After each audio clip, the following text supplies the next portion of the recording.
This little creature is known as Tiny. He looks around and wonders why is he alone? But before he could think about it anymore, Tiny got hungry and needed to search for some food. Tiny searched long and hard for something to eat. He finally saw some berries in a bush and dashed towards it.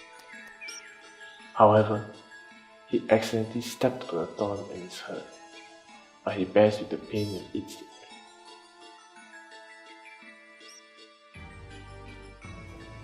It started raining, and Tiny was afraid of the raindrops on him since he was so small, so he had to find shelter. He spotted leaves on the ground and hid under one of them until the rain came to a stop.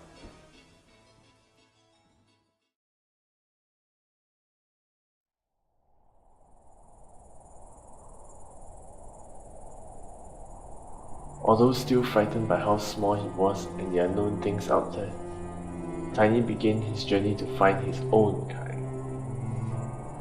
At a distance, he saw something. It looked huge, gigantic. He never saw something like this before.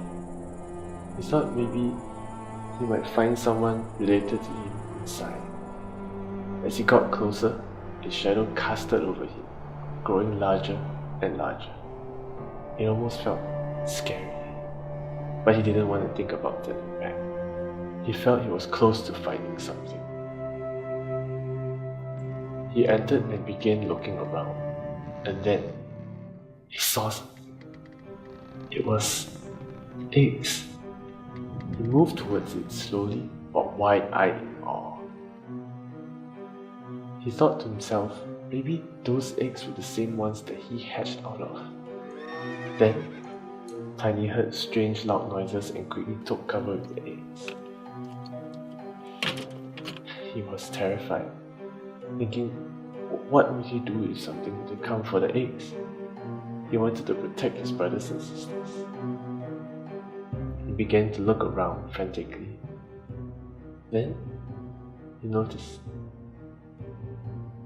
As he walked around carefully inspecting the eggs, he saw that these eggs, they looked a bit different from the one he hatched from. The shape was odd and their size was bigger than him. He heard sounds and ran towards the shade of the wall to take cover.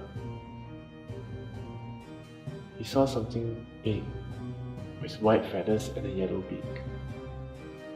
He didn't know what it was, but it sat on the eggs. That's when Tiny knew that wasn't the family he was looking for. Once again alone, he thought to himself. He walked out in sadness, thinking maybe he really was alone in this world filled with giant beings. He was about to give up when he saw something standing in front of him, trying to hide behind the grass. It was small, like him. It had the same head, same eyes, same tail. Could it be? He thought to himself. It walked closer, and sure enough, it was. He couldn't believe this. After all he had been through since the day he began his journey to find his kind, he finally found one. She looked at him with the same curiosity, as though she was searching for the same thing he had been searching for. They burst with joy when they were sure this was it. They found each other as family, or perhaps what they really wanted, a friend.